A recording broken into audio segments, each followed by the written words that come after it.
காண ஆவலாயிருக்கின்றோம். நன்றி நன்றி நன்றி அம்மா, கோடான கோடி நன்றி. தோசம் இன்றைய நாளிலும் நெருக்கிய பிடித்த நேரத்தோடு இணைந்து கொள்ள ஆண்டவர் கொடுத்த இந்த சிலாக்கியத்திற்காக தேவனுக்கு நன்றி சொல்ல நாங்கள் கடமைப்பட்டு இருக்கின்றோம். இந்த நாளிலும் இந்த நிமிஷம் வரை செய்திகள் ஊடாக, ஜெபத்தின் ஊடாக, பாடலின் ஊடாக ஆண்டவரை மகிமைப்படுத்திய ஒவ்வொரு சகோதரனையும் சகோதரியும் இந்த வேளையில வாழ்க்கை வரவேற்பதோடு அவருடைய ஆசீர்வாதம் அவர்களை விட்டு விலகாமல் இருக்க வேண்டும் என்று இந்த வேளையிலே பிரார்த்தனை செய்கின்றேன். அதனமாக தொடர்ந்து இதை நடத்துகின்ற அறிவிப்பாளர் மூத்த ஊழியராகிய மகேந்திரன் ஐயாவையும் இந்த வகையிலே பலப்படுத்தும் விதமாக எல்லோரும் ஒருவனப்பட்டு ஜெபம் ஏறெடுக்கின்றோம். இந்த நாளிலும் வழி நடத்துகிற சகோதரியை சாமி ஒரு விதமான அச்சங்கள் இல்லாதபடி ஆண்டவரே இயற்கையும் செயற்கையும் தாயாருக்கு உதவியாக நிற்கும்படியாக உமது பிரசன்னத்திலே இருக்கோணமாக அவரையும் ஆண்டவரை பலப்படுத்துங்கள் என்று சொல்லி இந்த வழியில இஞ்சி நிற்கின்றோம். நித்திய பிடிச்ச நேரத்தையும் சகோதரி ஐயா அவர்கள் தைரியமாக நடத்த நீர் கொடுத்த உதவிக்காக கோடான கோடி தோற்றம் அதவனமாக இந்த நாளிலும் அவர் கையிட்டு செய்கின்ற எல்லா கருவிகளும் ஆண்டவரை அவருக்கு ஜாதகமாக கர்த்தருக்கு மகிமையாக நடத்த வேண்டும் என்று இந்த வேளையிலே நாங்கள் எல்லோரும் ஒருமனப்பட்டு ஜெயிக்கிறோம். அவரையும் அவருடைய வாரியாரையும் பிள்ளைகளையும் அவரோடு கையிட்டு செய்கின்ற ஒவ்வொரு சகோதரனையும் சகோதரியையும் சுவாமி உமது பாத்திர நாங்கள் பாடம் கொடுத்துட்டோம். ஆண்டவரை நீரே வழி நடத்தும். இந்த நாளில் நடத்துகின்ற ஒவ்வொரு காரியமும் ஒரு விதமான தடைகள் இல்லாதபடி இயற்கையும் செயற்கையும் சாதகமாய் நிற்போனமா உமது பாத்திர கெஞ்சி நிற்பேன். இந்த நாளில் மடியானோடு இடைப்பட்ட வார்த்தைகளை உங்களோடு பகிர்ந்து கொள்ள ஆசையாக இருக்கிறேன். பரிசுத்த ஆவியானவர் அடியானோடு ஆரம்பம் முதல் முடிவு வரை என்னை நடத்துவார் என்ற எண்ணத்தோடு இந்த செய்தியை உங்கள் முன்னால் வைக்க ஆசைப்படுகிறேன். தேவனுக்கு நன்றி சொல்கிறேன். அந்த பதி அவர் செட்டையின் கீழ் அடைக்கலம் புக வேண்டும். அந்த என்னுடைய செய்தியின் தலையங்கமாக அமைந்திருக்கிறது. செட்டையின் கீழ் அடைக்கலம், செட்டைகளின் பாதுகாப்பு. அதாவது அவர் தமது சிறகுகளினாலே உன்னை மூடுவார், அவர் செட்டைகளின் கீழே நீ அடைக்கலம் புகுவாய், அவருடைய சத்தியம் உனக்கு பரீட்சையும் கேடகமும் ஆகும் என்று நாங்கள் சங்கீதம் 91:4 வசனத்திலே வாசிக்கின்றோம். அவருடைய செட்டையின் பாதுகாப்பு. தேவனுடைய செட்டையின் நிழலிலே அடைக்கலம் புகும் பொழுது ஒரு பெரிய பாதுகாப்பை நாங்கள் உணர்கின்றோம். அந்த செட்டைகள் நமக்கு அடைக்கலமாக இருக்கிறது, கோட்டையாக இருக்கிறது, அரணாக இருக்கிறது.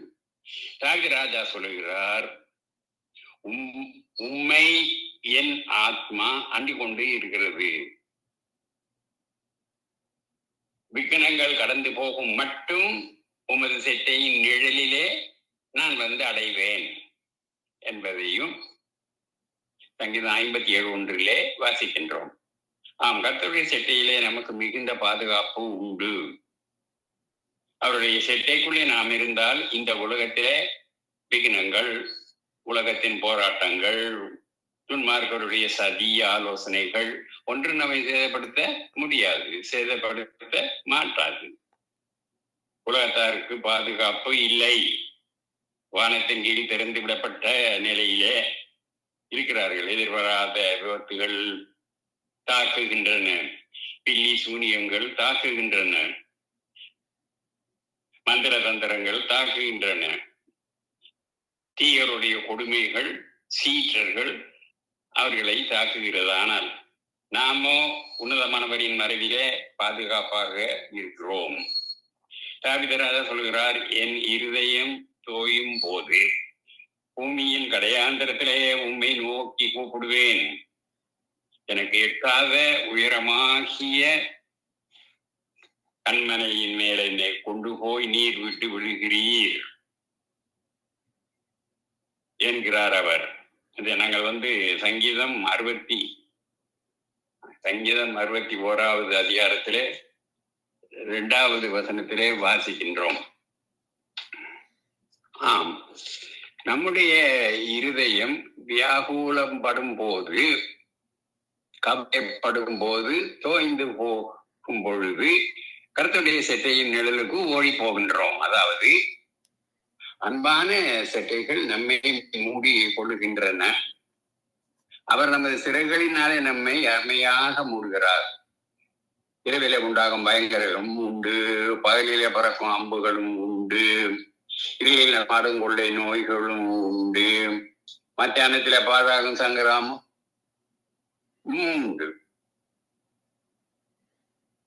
அது போலவே பறந்து காக்கிற பட்சிகளை போல எருசலேமின் மேலே தன்னுடைய ஆதரவாக இருக்கிறேன் என்று கர்த்தர் சொல்கிறார். ஆகாய மண்டலத்தில் உள்ள பொல்லாத ஆவிகளின் சேனைகளின் பிள்ளைகளுக்கு தீங்கு செய்துவிடக் கூடாது, மந்திரவாதிகள் தீங்கிழைத்து விட கூடாது என்று தன்னுடைய செட்டையை விரித்து கர்த்தர் பாதுகாக்கிறார், ஆதரவாக இருக்கிறார். பொல்லாத மனுஷர்களும் பாக்டீரியா போன்ற விஷக்கிருமிகளும் சூதுவாது செய்கின்ற மனுஷர்கள், காட்டு மிருகங்கள் உங்களை எதிர்த்து வரும் பொழுது கர்த்தருடைய செட்டைக்குள் மறைந்து கொள்ளுங்கள். இந்த உலகம் ஆபத்தான உலகம்தான், பயங்கரமான உலகம்தான். ஆனால் கர்த்தருடைய செட்டையின் மறைவிலே உங்களுக்கு பாதுகாப்பு உண்டு என்று சொல்கிறேன். முதலாவதாக அடைகாக்கும் செட்டைகள். அதாவது இயேசு கிறிஸ்து தன்னுடைய உவமைகளில் பிரசங்கங்களிலும் இயற்கைகளிலே உள்ள பறவைகள், மிருகங்கள், தாவரங்கள் ஆகியவற்றை அடிப்படையாக வைத்து ஆழமான கருத்துக்களை மிக எளிதாக புரிந்து கொள்ளும்படியாக பேசியிருக்கிறார். கோழி அதனுடைய குஞ்சுகளும் இடையில உள்ள உறவை தேவன் நமக்கு விசுவாசிகளுக்கும் உள்ள ஒரு உறவை எப்படி உறவாட வேண்டும் என்று ஒப்பிட்டு பேசுகிறதை நாங்கள் பார்க்கின்றோம். அதாவது கோழியானது குஞ்சுகளை பொறிக்க வேண்டுமே என்றால் முதலாவது முட்டையை அடைகாக்க வேண்டும். அடைகாப்பது என்பது சாதாரணமான ஒரு காரியம் அல்ல, மிகவும் அதிக தியானம் நிறைந்த ஒரு காரியம்.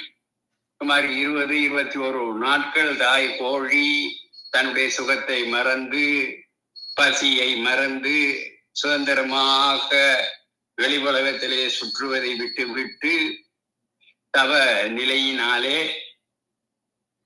அந்த முட்டையின் மேல் உட்கார்ந்திருப்பதை நாங்கள் காணலாம். கோழி முட்டையின் மேல் அமர்ந்திருக்கும் பொழுது அந்த முட்டைக்கு மகிமையான மாறுதல்கள் ஏற்படுகின்றன. வெண்மையும் மஞ்சளுமான திராவகங்கள் உள்ளே குஞ்சு வளர்கிறதுனால நரம்புகள், எலும்புகள், இரத்த அணுக்கள் எல்லாம் அங்கே உண்டாகின்றன. கோழி முட்டைகளை அடைகாத்து கொண்டு இருக்கும் பொழுது ஒரு முட்டையை மாத்திரம் நீங்க வெளியே ஈட்டு வைங்க பாருங்கள். அந்த கோழி என்ன செய்யும்? தன்னுடைய அந்த முட்டையை தன்னுடைய அழகினாலே தன்னிடத்திலே இழுத்து தன் செட்டைக்குள்ளே வைத்து மறைத்து கொள்ளும். அந்த முட்டை அப்படி செய்யாவிட்டால் அது பொரிக்காது, அழுகி நாரி வீணா போய்விடும் என்பது அந்த தாய் கோழிக்கு தெரியும்.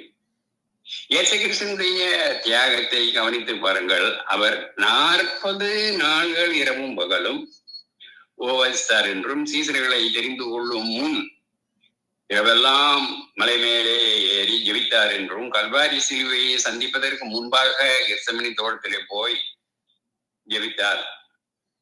அவர் அதிகமாக உபவாசித்து ஜெயித்ததினாலே அநேக பிள்ளைகள் மகிமையிலே சேர்ந்து கொள்ள அவர் கிருபையாக அவர்களுக்கு செய்துள்ளார். தேவ பிள்ளைகளே, நீங்கள் கர்த்தருக்காக ஊழியம் செய்ய விரும்புகிறீர்களா?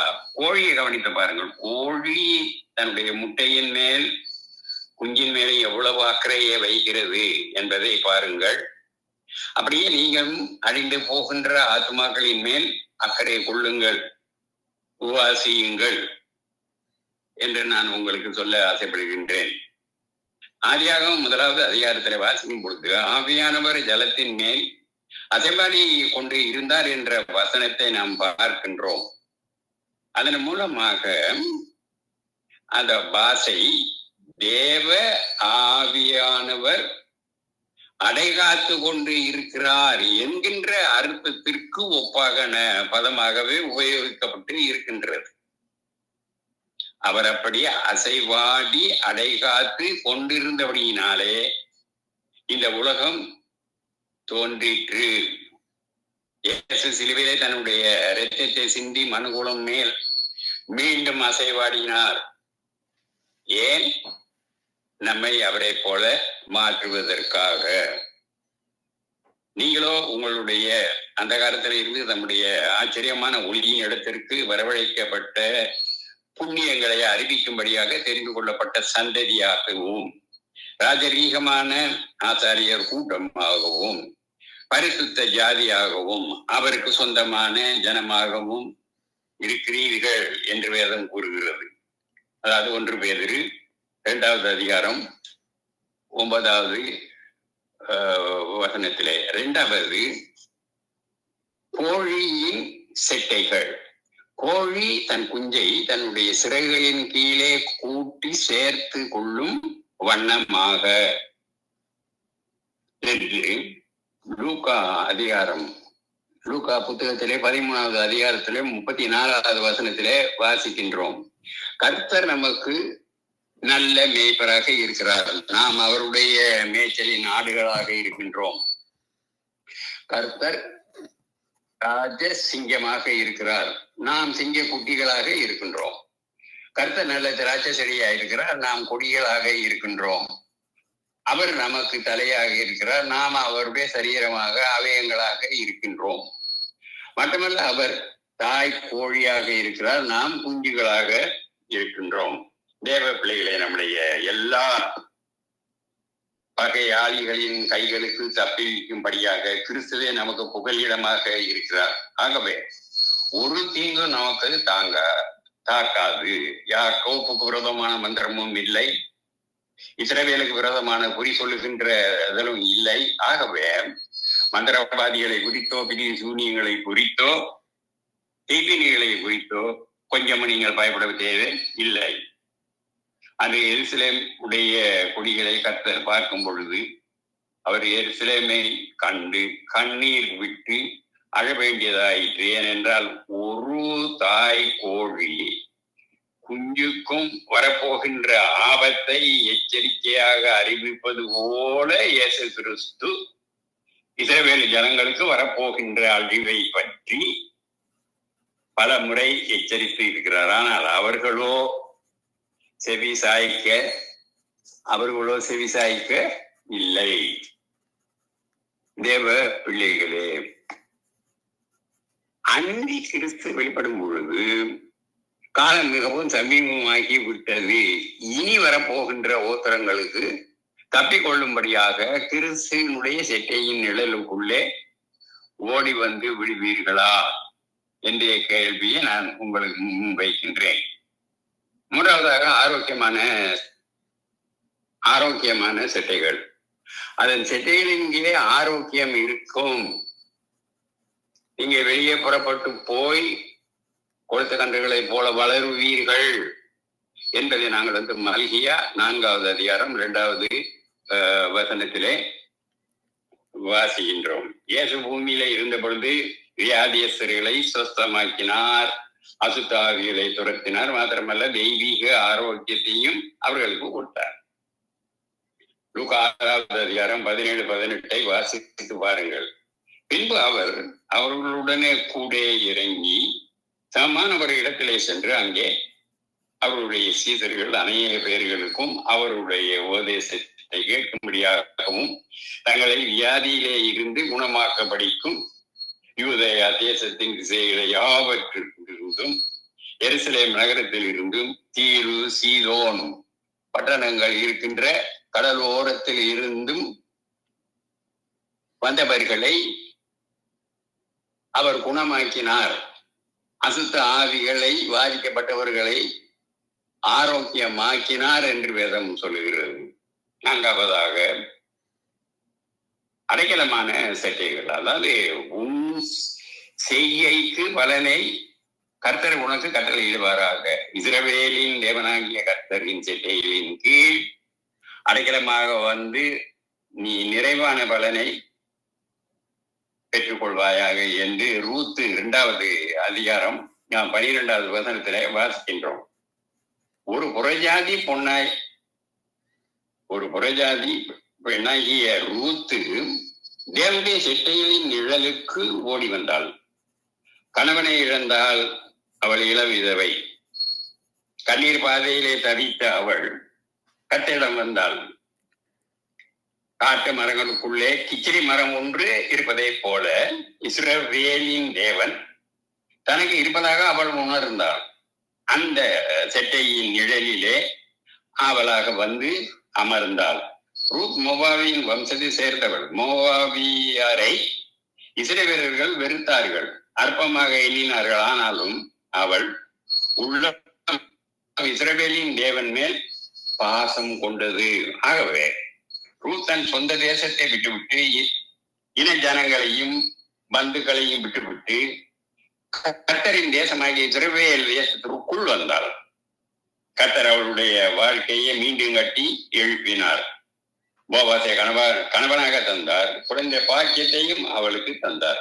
இந்த பிள்ளைகளே, நீங்களும் அந்த சட்டையின் கீழ் அந்த நிழலுக்குள் ஓடி வந்து விடுங்கள். வருத்தப்பட்ட பாரம் சுமக்கிறவரே, நீங்கள் எல்லோரும் என்னிடத்திலே வாருங்கள், நான் உங்களுக்கு இளைப்பாறுதலை தருவேன் என்று இயேசு கிறிஸ்து சொன்னதை ஞாபகப்படுத்திக் கொள்ளுங்கள். மத்திய 11:28 என்று இயேசு கிறிஸ்து மிக அன்போடு எங்களை அழைக்கிறார். புறஜாதி பெண்ணாகிய ரூத்தை ஏற்றுக்கொண்ட அந்த அன்பின் செட்டைகளின் ஜாதி மத பேதமின்றி யாவரையும் ஏற்றுக்கொள்ள அவர் ஆயத்தமாக இருக்கிறார். அவர் எல்லோருக்காகவும் தன்னுடைய இரத்தத்தையும் விலை கிரயத்தையும் செலுத்தி இருக்கிறார் என்பதை சிந்தித்து செயல்படுங்கள். 5வதாக மூடிக்கொள்ளும் செட்டைகள். அவர் சிறைகளினாலே உங்களை மூடுவார். அவர் செட்டையின் கீழே நீங்கள் அடைக்கலம் புகுவீர்கள். அவருடைய சத்தியம் உங்களுக்கு பரிச்சயம் கேடகம் ஆகும் என்று சங்கீதம் 91:4 தான் வாசிக்கின்றோம் என்பது என்னுடைய செய்தியின் இந்த தலையன். அவர் தமது சிறகுகளினாலே உங்களை மூடுவார் என்ற சொல்லுகிற அந்த பகுதியை நாம் தியானிக்கும் பொழுது கர்த்தருடைய செட்டைகள் நம்மேல் விரிக்கப்பட்டு இருக்கிறதை உணர முடிகின்றது. தாவீது ராஜா அந்த செட்டையின் மறைவிலே ஆசீர்வாதத்தையும் மேன்மையையும் கிருபையாக தன்னுடைய வாழ்நாளெல்லாம் அனுபவித்தார். நான் உங்களுடைய கூடாரத்திலே சதா காலமும் தங்குவேன், உமது செட்டையின் மறைவிலே வந்தடைவேன் என்று சொல்கிறார் என்று சங்கீதம் 61வது அதிகாரத்திலே 4வது வசனத்திலே அவர் நம்ம எழுதியிருக்கிறார்.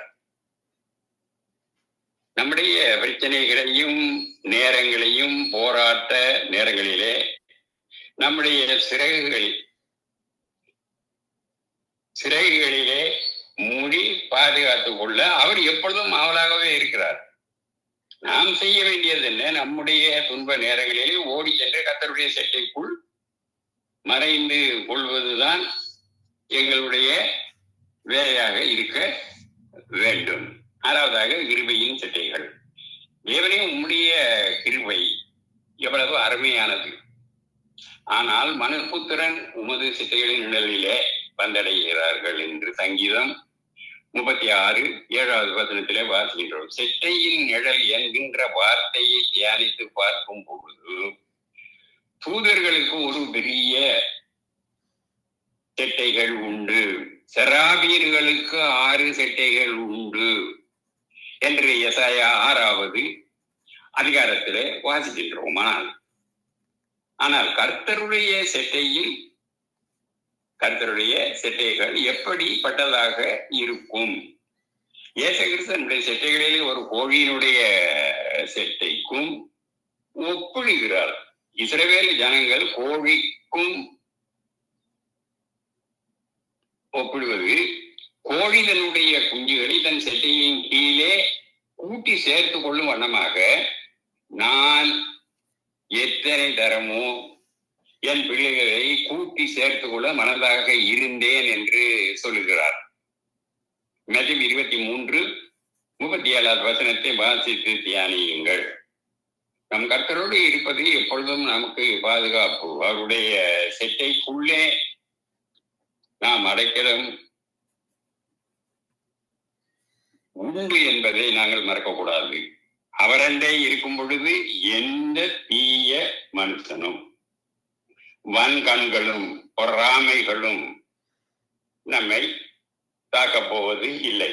ஆகவேதான் தேவனே உம்முடைய கிருபை எவ்வளவு அருமையானது, அதனாலே மனு புத்திரன் உமது செட்டையின் நிழலிலே வந்தடைகின்றார்கள் என்று தாவீது ராஜா சொல்கிறார் என்று சங்கீதம் 36வது அதிகாரம் 7வது வசனத்திலே வாசிக்கின்றோம். கர்த்தர் எந்த குஞ்சுகாக இருந்தாலும் சரி, ஆபத்து வரும் பொழுது ஓடி போய் தாய் செட்டைக்குள்ளே ஒளிந்து கொள்வது போல ஆபத்து நீங்கினது என்று தாய் உணர்ந்த பிறகுதான் குஞ்சுகளை வெளியே அது விடும். ராஜா தேவனை நோக்கி இப்படி சொல்கிறார், உண்மை என் ஆத்மா அண்டி கொள்ளுகிறது, விக்கினங்கள் கடந்து போகும் மட்டும் உமது செட்டையின் கீழ் நிழலிலே வந்து நான் அடைவேன், அங்கே வந்து ஒழிந்திருப்பேன் என்று சொல்லுகிறார். சங்கீதம் 57:1வது வசனத்தில் தாவீது ராஜா எத்தனையோ ஆபத்துகளையும் போராட்டங்களையும் கடந்து வந்தவர், எத்தனையோ யுத்த களங்களை சந்தித்தவர். மரணத்துக்கும் அவருக்கும் ஒரு அடி தூரம் மாத்திரம் கூட இருந்ததென்று சொல்லக்கூடிய நிலவரத்திற்குள்ளாக கூட அவர் கடந்து வந்தார். அப்படி கடந்து வந்த போதிலும் கூட அவரை எந்த காரியங்களும் செயல்படுத்த இல்லை. காரணம், கர்த்தருடைய செட்டை அவரை மூடிக்கொண்டே இருந்தன. தேவ பிள்ளைகளே, உங்களுக்காகவும் கர்த்தருடைய செட்டையின் இன்றைக்கும் விரிக்கப்பட்ட வண்ணமாகவே இருக்கின்றது. அவர் தம் சிறகுகளினாலே உங்களை மூடுவார், அவர் செட்டையின் கீழே நீங்கள் அடைக்கலம் போவீர்கள். அவருடைய சத்தியம் உங்களுக்கு ரீட்சையும் கேடகமுமாக இருக்கும் என்பதையும் சங்கீதக்காரன் 51வது அதிகாரத்திலே 4வது வசனத்திலே புலம்புகின்றான். 7வதை கவனியுங்கள். கடைசியாக விடிய காலத்து செட்டைகள், இது எல்லா ஊழியக்காரர்களும் மூத்த ஊழியக்காரர்களும் சொல்கின்ற ஒரு காரியம். விடியற் காலத்து செட்டைகள், நான் விடியற் காலத்து செட்டைகளை எடுத்து சமுத்திரத்தின் கடையாந்தரங்களிலே போய் தங்கினாலும் அங்கே உமது கை என்னை நடாத்தும், உமது வலது கரம் என்னை பிடிக்கும். அதையும் சங்கீதம் 139வது அதிகாரத்தை 9வது வசனத்திலே வாசிக்கின்றோம். அந்த வசனத்தை கவனியுங்கள். விடியற் காலத்து ஜெபம் மிகவும் மிகவும் ஆசீர்வாதமான ஒரு காரியம். விடிய காலையிலே முழங்கால் படி விட்டு உன்றியாவிலே நிரம்பி செட்டைகளை அடித்து எழும்பும் பொழுது நம் மலைகளை குறித்தோ குன்றுகளை குறித்தோ கவலைப்பட வேண்டிய தேவையே இல்லை. அவைகளுக்கு மேலாக நாம் எழும்பி உன்னதங்களுக்கு செல்ல முடியும். வேதத்தில் உள்ள பரிசுத்தவான்களுடைய வாழ்க்கையை வாசித்து பார்க்கும் பொழுது அவர் விடிய காலையிலே கர்த்தரை தேடினார்கள் என்றும் கர்த்தருக்கு முன்பாக நின்றார்கள் என்றும் ஜெபித்தார்கள் என்பதையெல்லாம் நாம் அறியலாம். ஆபிரகாமுக்கு அப்படிப்பட்ட ஒரு வழக்கம் இருந்தது. ஆதியாகமம் 19வது அதிகாரம் 27-28 வசனத்தை வாசித்து தியானியுங்கள். விடிய காலையிலே சீனாய் மலையிலே ஏறி என் சமூகத்திலே வந்து நில் என்று கர்த்தர் மோசேக்கு சொன்னார் என்று யாத்ராகாமம் 34வது அதிகாரம் 2வது வசனத்திலே வாசிக்கின்றோம். எங்க விடிய காலையிலே மலை மேலேறி எந்த முதல வந்து நில்லுங்கிறார்கள். விடிய காலைதான் இஸ்ரேலுடைய பாளையம் மன்னா பொழிந்தது. மன்னா பொழிகிறது, அவர்களுக்கு ஆகாரமாக பசியை தீர்க்க.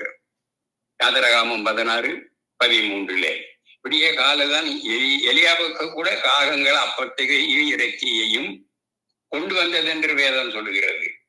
கொண்டு வந்து கொடுத்தன என்று. அதாவது 1 ராஜாக்கள் 17வது அதிகாரம் 6வது வசனத்தை. எனக்கு அருமையான ஆண்டவருடைய பிள்ளைகளே, கிறிஸ்தனுடைய வாழ்க்கையை நோக்கி பாருங்கள்.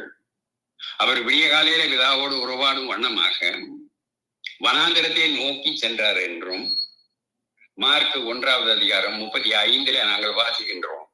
விடியற் கால வேளையில எழும்பி எரிப்பதுதான் உண்பதற்கும் தேவ பலனையும் தேவ வல்லமையும் கொண்டு வரும்.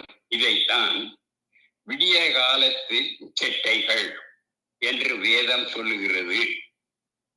ஜெபமும் துதியும் பறவைகளின் 2 செட்டைகளுக்கு ஒப்பானவைகள். அந்த ஜெபத்தின் விடிய காலத்தின் செட்டைகளை உங்களுக்கு இருக்குமே ஆனால் நீங்கள் எங்கு சென்றாலும் கர்த்தருடைய கைகள் உம்மை வழி நடத்தும். அவருடைய வலதுகரம் உங்களை பற்றி பிடிக்கும். இருள் உங்களை மூடிக்கொள்ளும் என்றாலும் இரவும் பகலும் சுற்றி வெளியரங்கமாகவும் இருக்கும் என்பதையும் நாங்கள் சங்கீதம் 139வது அதிகாரத்திலே 9, 10, 11வது வசனத்திலே வாசிக்கின்றோம். சங்கீதம் 139, 9, 10, 11வது வசனங்களிலே வாசியுங்கள், வாசித்து தியானியுங்கள். பாருங்கள், இஸ்லாமிய சகோதரர்கள் அதிகாலையிலே 5 மணிக்கெல்லாம் கூவி ஜெயிப்பதற்காக அழைக்கிறார்கள். நம்முடைய நீதி பரிசேயர் சதுசேயருடைய நீதியிலும் அதிகமான நீதியாக இருக்க வேண்டும் அல்லவா? அப்படிப்பட்ட நாம் எவ்வளவு நேரத்திற்கு முன்பாக எழுந்து கர்த்தரை துதிக்க வேண்டும்? அப்படி துதிப்பதற்கு தீர்மானம் செய்யுங்கள் என்று உங்களுக்கு நான் சொல்ல ஆசைப்படுகின்றேன். விடியற் கால ஜெபம் செய்ய நீங்கள் உங்களை அபியாசத்துக்குள்ளே, அந்த எக்ஸசைஸ்க்குள்ளே கொண்டு வாருங்கள் என்று உங்களுக்கு சொல்ல நான் பிரியப்படுகிறேன். செட்டையின் நிழலிலே கை கூறுவேன் என்பது தேவ வாக்கியம். சங்கீதம் 63:7 சொல்றாரு, நீ எனக்கு துணையாய் இருந்ததினாலே உமது செட்டைகளின் நிழலிலே கை கூறுகிறேன் என்று சங்கீதக்காரன் சொல்கிறதை நாங்கள் கவனிக்கின்றோம். எனக்கு அன்பான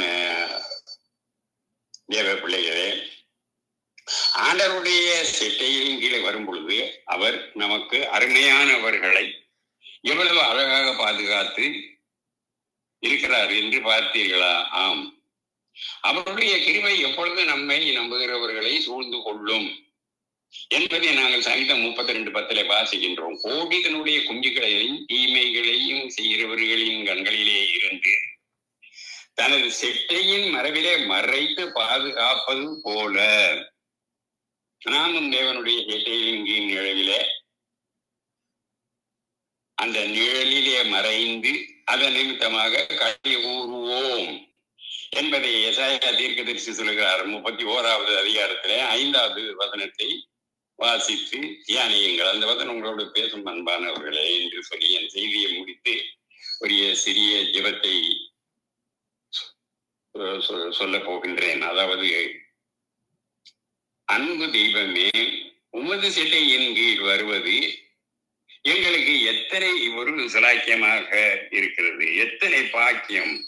இந்த தெய்வீக அனுபவத்தை இன்று முதல் என்றென்றைக்கும் எங்களுடைய வாழ்விலே அந்த ரீதிய வெளிச்சத்துக்குள்ளே எங்களை இழுத்து தந்து நீ காப்பாற்றி அருள வேண்டும் என்று தாழ்மையோடு சுவாமி ஒருமனப்பட்டு பிரார்த்தனைகள் செய்கின்றோம். கர்த்தராகிய இயேசுவின் நாமத்தில் என்று சொல்வதோடு, சங்கம தமிழ் கிறிஸ்தவ வானொலி ஊடாக இந்த செட்டையின் நிழலில் களி கூறுவதற்கு அவர்களையும் நீங்கள் பரிசுத்தப்படுத்த வேண்டும் என்று இந்த வேளையிலே கெஞ்சி நிற்கிறேன் சுவாமி. அவர்களையும் முற்றிலுமாக மாற்றி உமது தெய்வீக சாயலை தந்து கொண்டிருக்கிறபடியால் உமக்கு கோடான கோடி தோத்திரம் செலுத்துகிறோம் சுவாமி. ரசிக்கப்படாதவர்கள் ரசிக்கப்பட வேண்டும். நீரே அவர்களுக்கு அருள் தருகிறபடியினால இந்த ஆத்மா ஆதாயத்தை நீர் ஆண்டவர் இந்த நித்திய வெளிச்ச மூடாக செய்து கொண்டு இருக்கிறதுனால இருளில் இருக்கிறவர்களுடைய கண்களை நீர் திறந்து சுவாமி ஆண்டவரை இந்த ஒரு நித்திய வெளிச்சத்துக்குள் கொண்டு வந்து அவர்களும் ஆண்டவரை எங்களை போல் அந்த சட்டையின் நிழலிலே கைகூற வேண்டும் என்பதையே நாங்கள் ஆண்டவரே எங்களுடைய விண்ணப்பமாக உமது பாதத்திலே இந்த காலை வேளையிலே ஜெபம் ஏறெடுக்கின்றோம். எங்களுடைய பிரார்த்தனையை உங்கள் பாதத்திலே வைக்கின்றோம். கர்த்தராகிய இயேசு கிறிஸ்துவின் நாமத்தினாலே என்று சொல்லி என் செய்தியை முடித்துக் கொண்டு சுபாசிஸ்டர் கையிலே பாரத்தை கொடுத்து அம்மா நீங்கள் நடத்துங்கள், மறுபடியும் உங்களோடு சந்திப்பதற்கு வரை என்று சொல்லி உங்களிடம் விடை பெறுகின்றேன். இன்றைய நாளிலும் ஒரு விதமான தடைகள் இல்லாதபடி இந்த செய்தியை கொடுக்க ஆண்டவர் கொடுத்த உதவிக்காக கோடான கோடி தோத்திரம். தொடர்ந்து செய்கிறவர்களையும் அவருடைய ஆவியில மூடிக்கொள்வார் என்று ஜெபித்து உங்களிடமிருந்து விடை பெறுகிறேன் ஐயா, அம்மா. ஆமீன்.